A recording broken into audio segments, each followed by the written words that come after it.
everybody, it's me again, VA Jessie or Jaslyn Lazada from Telecrew Outsourcing. If you are new to my channel, I create content about sales, telemarketing, virtual assistants, and if that's your cup of tea, go ahead and subscribe to my channel and hit the notification bell, share my channel, give me some love. Just to give you a little background of what we do, I am one of the founders and owners of Telecrew Outsourcing. We provide virtual assistant services, appointment setting services. We're basically a virtual staffing company for entrepreneurs and realtors and real estate investors all over the globe. We help virtual assistants and match them with a company or a client looking to hire remotely. Today, we're talking about something that's super important in the world of B2B sales, and that is crafting a winning sales pitch. If there's one thing I've learned, it's that sales pitch doesn't need to be flashy to be effective. You don't need to overcomplicate it, right? What you need is a sales pitch that feels authentic, connects with your audience, and most importantly, gets results. Today, I'm going to break down how you can build a B2B sales pitch that actually works, whether you're pitching over the email, on the phone, or face to face. And trust me, you don't need to be a slick salesperson to make it happen. Without further ado, let's jump right into it. All right, first things first. The biggest mistakes I see people make when pitching is starting with a product or service they're selling. It's tempting, right? You've worked hard on your business and you're excited to show what you're offering. But here's the deal. People don't care about your product. At least not right away. So before you jump into talking about what you do, you might want to take a step back and focus on the problem, right? The problem that your prospect is facing. What's bothering them? What's holding their business back? You've got to start there. You know why?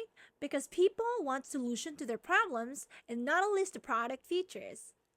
So let me give you an example. Let's say you're selling software that helps businesses track their inventory. You don't want to start by saying, hey, we got this awesome inventory system with all these cool features, right? Instead, try something like, I know a lot of businesses like yours are struggling with keeping track of inventory. Does that sound familiar? Right? Now you're speaking their language. You're showing that you actually get what they're dealing with. By leading with a problem, you immediately make the conversation about them, not about you. And that's how you actually start building trust. It shows that you're not just here to sell something, you're also here to solve a real issue for them. So you've identified the problem. That's a great start. And now let's talk about how you explain your solution. Here's a big tip. Keep it simple, right? I can't tell you how many times I've seen people overcomplicate their pitches with fancy terms or buzzwords that sound impressive but don't really mean anything. When you're pitching, especially in B2B, it's easy to think that you need to throw in a bunch of technical jargons to sound credible, right? But honestly, that just confuses the people. That just confuses your customer. If your product is sitting there thinking, wait, what does that even mean? They're already turning you out. Instead, just focus on being clear and direct. Explain what you do in plain, everyday language. Think about it like this. If you can't explain your product or service in a way that your grandma would understand, it's probably too complicated. And trust me, simple doesn't mean dumbed down. It means making sure that your prospect can immediately see the value of what you're offering without having to think too hard about it. Here's a trick that works for me.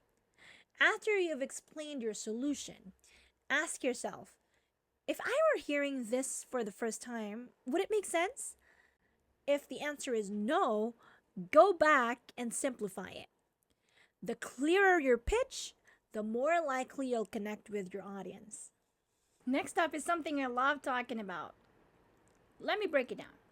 A lot of pitches are full of words like we're the best, our solution is revolutionary, we have amazing results, and that's great. But it's all talk until you prove it, right? Instead of just saying your product or service is awesome, Show them why. Use real examples. Maybe it's a client testimonial or case study, or even just walking them through a real life scenario where your product solved the exact problem they're facing. It's way more powerful to hear.